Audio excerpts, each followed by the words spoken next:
సుమనస్సుడు. నమస్కారం బాబు. నమస్కారం అమ్మా. ఎప్పుడు వచ్చారు? ఉదయమే వచ్చాను బాబు గారు. యాత్రల్లో ఎవరో కళ్ళ డాక్టరు పుణ్యాత్ముడు కళ్ళు ఆపరేషన్ చేసి బాగు చేశాడు. అందుకే 4 రోజులు ఆలస్యమైంది. నాన్నగారు మీరు ఎప్పుడొస్తారా అని ఎదురు చూస్తున్నారు. దేనికి? పెద్ద మనసుతో మీరు పెళ్లి సమయానికి అందజేసిన డబ్బు ఆ శుభకార్యానికి ఎత్తు వచ్చినట్టుగా సరిపోయింది. అందుకుగాను మీకెప్పుడు రుణపడి ఉంటానండి. అంత మాట అనకండి బాబు గారు. నా పుస్తకాల మీద సర్వంసహా హక్కుల్ని మీకు ధారాదత్తం చేస్తున్నట్టు పత్రం రాయించాను. సాయంకాలం ఆ పత్రాన్ని పుస్తకాన్ని మీకు అందజేస్తాను. వద్దు బాబు గారు, అంతటి సన్మానానికి తగను నేను. ఆ కాగితంలో మాధవ్ పేరు రాయించి అతనికి ఇవ్వండి బాబు. మాధవ్ పేరా? అవును బాబు గారు, నేను మీ దగ్గర అబద్ధం ఆడాను. గంగలో మునిగిన కేదారనాథుణ్ణి చూస్తున్నా నేను తప్పు చేశాననే బాధ నన్ను తొలిచేసింది. నేను తమకిచ్చిన డబ్బు నాది కాదు. మాధవ ఆవులు నమ్మేసి డబ్బు తెచ్చి నాకిచ్చి తను ఇస్తున్నానంటే మీరు తీసుకోరనే భయంతో నేను ఇస్తున్నట్టు అబద్ధం ఆడించి మీకు ఇప్పించాడు. మాధవ? మన మాధవ? మీ ఇల్లు మీ చెయ్యి జారిపోకూడదని వాడి తపన. మీ పుస్తకాల్ని వాడి డబ్బుతోనే అచ్చు వేయించాలని వాడికి ఎప్పటి నుంచో కోరిక. అందుకే పుస్తకాలకి బయానా రూపంగా కొంత డబ్బిస్తే మీ ఇల్లు నిలుస్తుందని అలా చేశాడు బాబు గారు.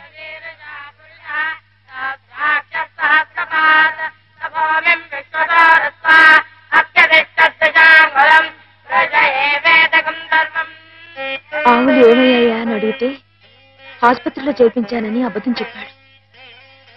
ఇందుకేనన్నమాట. మన్ను తినలేదని ఆ రోజు గోపాలుడు చెప్పిన అబద్ధం పెంచిన తల్లిని పునీతురాల్ని చేయడానికైతే మమత నిండిన ఈ గోపాలుడు ఈనాడు చెప్పిన అబద్ధం పెంచిన పంచని 10 కాలాల పాటు చల్లగా నిలపడానికమ్మా. నన్ను యువతలి గట్టుకు చేర్చిన మహనీయుడు అవతలి గట్టునే ఆగిపోయాడమ్మా. ఒక్కసారి వాణ్ణి మాధవం తీసుకురాగలవా? అలాగే నాన్న.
అమ్మాయి గారు ఎంతసేపు అయిందండి వచ్చి?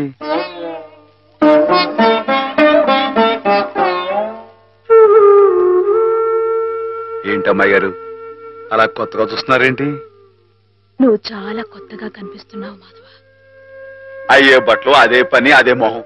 నేను కొత్తగా ఊరుకోను అమ్మాయి గారు. నాన్నగారు నేను వెంటనే తీసుకురమ్మన్నారు.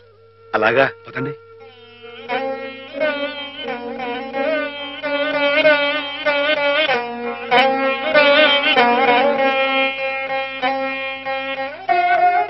ఏమిటే ఈ అమూల్యమైన గ్రంథాలు ఏమిటి?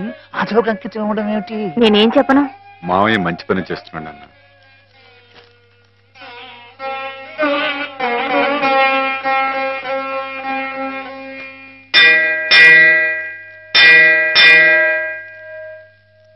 నాన్న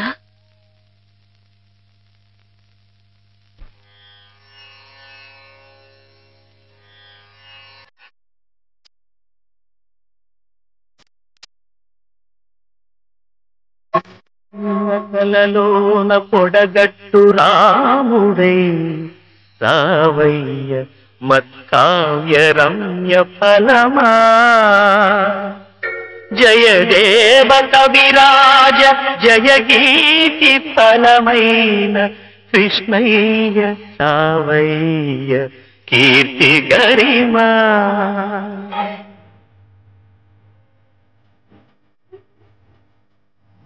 పదత విద్వాచార్య పదమందు ముదమందు వెంకన్న రావయ్య వితతవరమా రాయనై రమణుడై రహిభోజుడై నీవు రావయ్య రావయ్య రస కలశమా.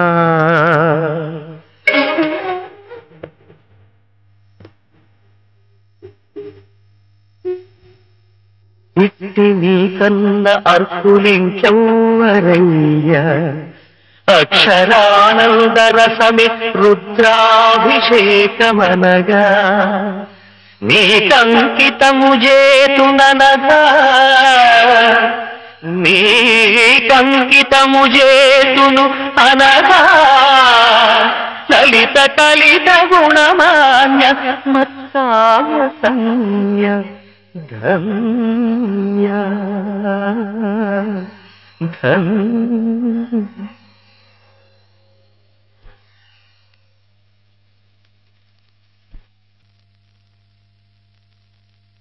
బాబు గారు, బాబు గారు, నాకు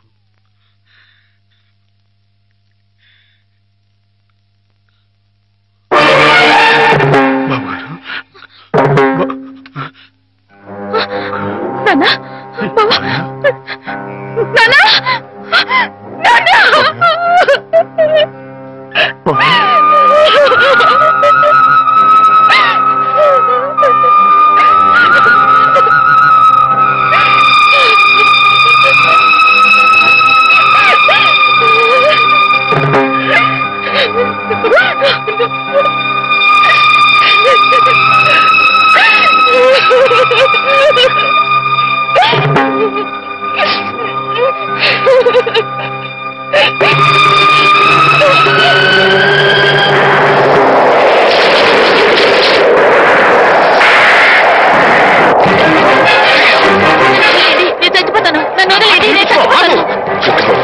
ఎందుకు చచ్చిపోవాలనుకున్నాను? నాకెవరూ లేరు బాబు గారు. నీ పేరేమిటి బాబు? మాధవయ్య. చూడు మాధవ్, దిక్కులేని వాళ్ళకి దేవుడే పెద్ద దిక్కు. మనం పుట్టింది బతకడానికయ్యా, చావడానికి కాదు. పద, మాతో పాటు మా ఇంట్లో ఉందిగా. నేను ఉత్తినే ఉండను, ఏదైనా పనిపించండి చేస్తాను. అలాగే పనిపిస్తాను. పద.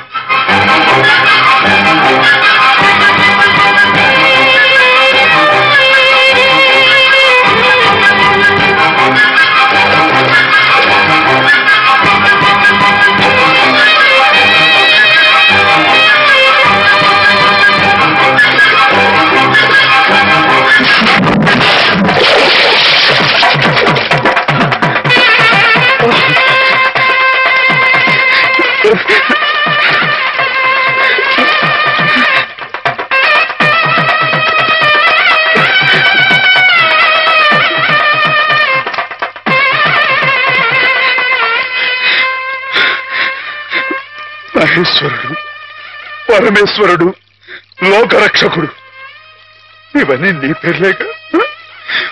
ఒక్క మంచి పని కూడా చేయలేని వాడివి నీకెందుకయ్యా ఇన్ని మంచి పేర్లు? ఎందుకని గుళ్ళు గోపురాలు? ఎందుకని పూజలు పురస్కారాలు? చెప్పు, మాట్లాడు మాట్లాడు మాట్లాడు. ఎందుకంటే నువ్వు తప్పు చేసావు గనక. అసలు నువ్వు అంటూ ఉంటే కదయ్యా తప్పు చేయటానికైనా ఒప్పు చేయటానికైనా. నువ్వు ఉన్నావనుకోవటం మా పిచ్చి, మా ఎర్రి, మా భ్రమ.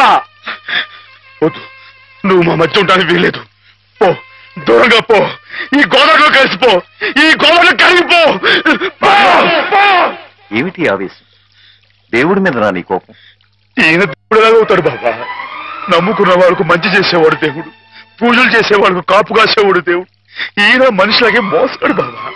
లేకపోతే రోజు శివారాధన చేయందే మంచినీళ్ళు కూడా ముట్టుకుని అయ్యగారిని అర్థంతరంగా తీసుకుపోతాడా? అలాగా? అయితే మాత్రం నీకేం అధికారం ఉందని దీన్ని నీటిపాలు చేయాలనుకుంటున్నావు? ఇది నేను చేసుకున్న బొమ్మ, దీని మీద అధికారం నాకు ఎందుకుండదు? నువ్వు చేసుకున్న బొమ్మ మీద నీకు అధికారం ఉన్నప్పుడు ఆ దేవుడు చేసుకున్న బొమ్మల మీద ఆయనకి అధికారం ఉండదా బాబు? బొమ్మ పాత్ర ముగిసింది, రంగస్థలం మించి తప్పించేశాడు. ఆప్తులేని వ్యక్తులు దూరం అయితే వెలితిగానే ఉంటుంది. మెల్లమెల్లగా ఆ బాధని మర్చిపోవాలి. ఎలా మర్చిపోమంటావు బాబా? 10 మాటల్లో 5ంటికి అర్థం చెప్పలేని వాడిని ఆయనతో పాటు సమానంగా కూర్చోబెట్టి ఆయన రాసిన పెద్ద పెద్ద పుస్తకాలన్నీ నాకు అంకితం చేశారు. నేనంత గొప్పనా బాబా? అంత పెద్దోడ్నా? నాకు తాహతుందా? నా కింద కీర్తి ఇచ్చి వారు కీర్తి శేషులైపోయారు. నా మేడం మణారం వేసి ఆయన బట్టలో కలిసిపోయారు. ఊరుకో మాధవ, ఊరుకో. నీ బాబుగారి ఆత్మ శాంతించాలంటే త్వరలో ఆ పుస్తకాలన్నీ అచ్చు వేయించి ప్రజలకు అందించు. ఆయన పేరు శాశ్వతంగా నిలుస్తుంది.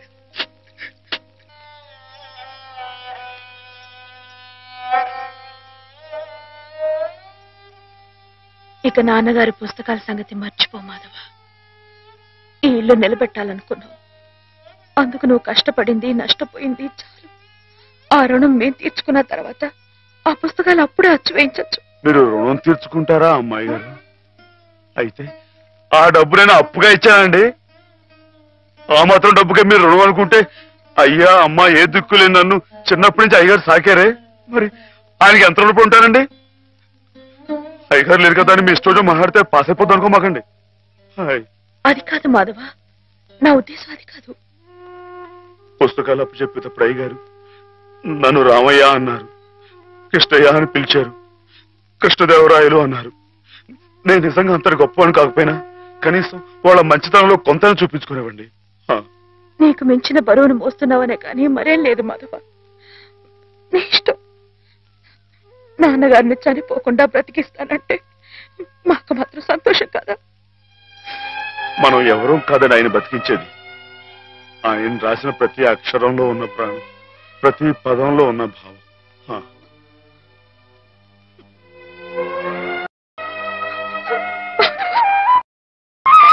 అమ్మాయి గారు, అమ్మాయి గారు ఊరుకోండి. అమ్మాయి గారు ఊరుకోండి.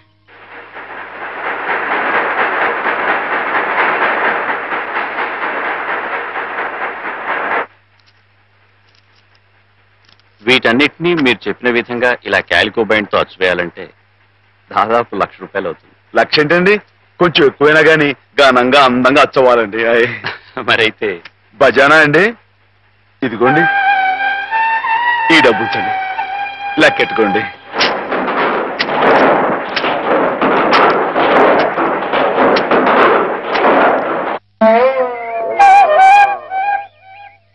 మాధవన్న బాబు గారి పుస్తకాలు అచ్చు వేస్తున్నాడు కదా, ఆ పుస్తకాల మీద బోలెడు డబ్బు వస్తుంది కదా. మళ్ళీ మీ అమ్మని, పిన్నుల్ని, అత్తయ్యల్ని అందరినీ కొని తీసుకొస్తాడు కదా. అప్పుడు దొడ్డంతా పశువులతో, ఇల్లంతా పాడితో మళ్ళీ పాత రోజులు వచ్చేస్తాయి కదా స్వామి. అనుకున్న టైంలో అనుకున్నట్టుగా అచ్చేసి ఇచ్చేశారు. చాలా సంతోషంగా ఉందండి. ఇవి ఇంత త్వరగా ప్రింట్ అవటానికి కారణం మీరు, మీ పట్టుదల. ఇవిగోండి మీ పుస్తకాలు. అందంగా అచ్చయ్యాయా? చాలా బాగున్నాయండి. మా బాబు గారే పట్టుబట్టలు కట్టుకుని ముస్తాబాయి వచ్చినట్లుగా ఉన్నాయండి. ఏంటయ్యా ఈ అడావుడి? అయ్యగారు రాసిన పుస్తకాలు.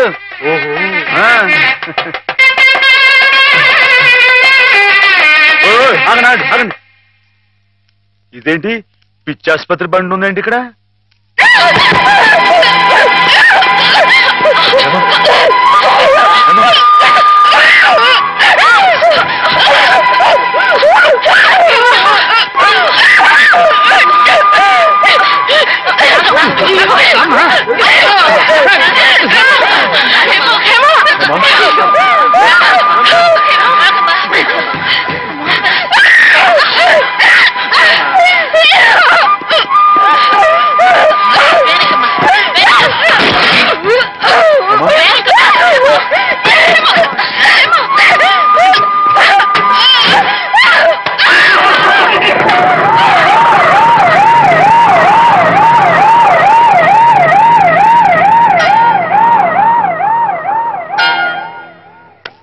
బంగారం లాంటి పిల్ల, ఇదేం కర్మో.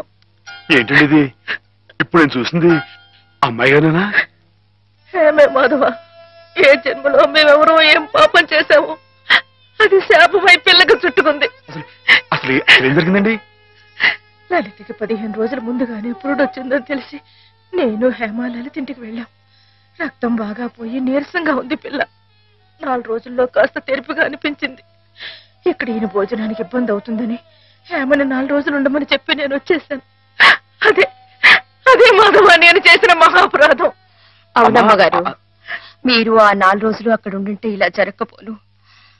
హేమమ్మగారు కనిపెట్టలేదు, కానీ ఆ దుర్మార్గుడి కళ్ళల్లో ఉన్న పాపపు చూపు నేను ముందే పసిగట్టాను.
పోలీసుల ముందు మొరపెట్టుకున్నాను.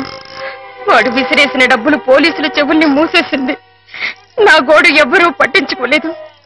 డబ్బులు విరజిమ్మి వాడు అమ్మాయి గారు కాలు జారి పడి చచ్చిపోయారని చెప్పి నమ్మించి తన మీదకి ఏ కేసు రాకుండా చేసుకున్నాడు. ఆ రోజు నుంచి చిన్నమ్మాయి గారు ఇదిగో మీరు చూస్తున్నారే ఇలా అయిపోయారు. ఏ మగాడి దగ్గరికి వచ్చినా మీద పడడం, కొట్టడం, రక్కడం. అమ్మ తల్లిలా ఉండే చిన్నమ్మాయి గారు ఇలా అయిపోవడానికి కారకుడైన ఆ దౌర్భాగ్యుడు పురుగులు పడి చస్తాడు. Ladies and gentlemen, cards couple game ప్రారంభం చేస్తున్నాం. లైట్స్ ఆఫ్ అవుతాయి. లేడీస్ అందరూ ఇటుపక్క, జెంట్స్ అందరూ అటుపక్క.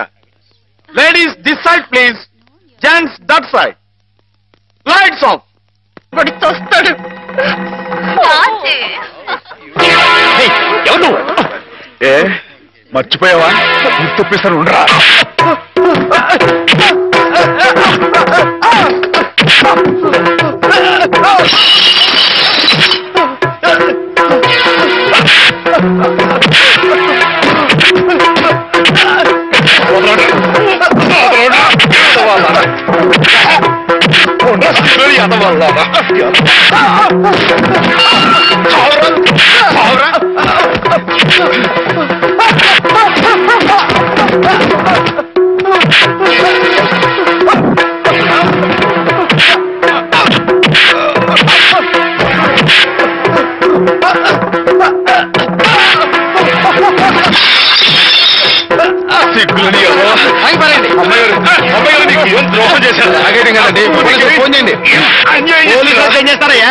పోలీస్ కేసు కాదు, మెంటల్ కేసు. ఇందాక నేను వచ్చేటప్పుడు కూడా డిప్ప మీద ఒకటి కొట్టాడు. సరస్వతి, ఏంటలా పిచ్చి మొహం వేసుకొని చూస్తావు? నువ్వు మెంటల్ హాస్పిటల్లోనే పనిచేసేది. ఇది పిచ్చంటావా కాదంటావా? ఇందాక నేను అటు వెళ్తుంటే తను కూడా జుట్టు పట్టుకుని లాగాడు. అదిగో ఆ పిచ్చి కళ్ళు తిప్పడం చూసారా? అమ్మో, ఏం చేస్తాడేమో. జాగ్రత్త నాయనా. అయ్యో అయ్య బాబోయ్, అయ్య బాబోయ్, అయ్య బాబోయ్, అయ్యో ఇంకోటి చూస్తున్నాడు. అమ్మో అమ్మో, తప్పండి తప్పండి. అయ్య బాబోయ్,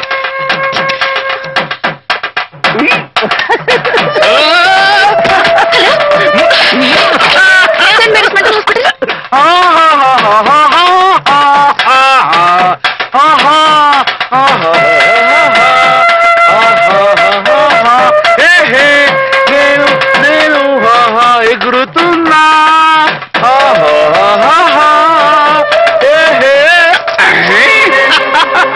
రైట్ రైట్.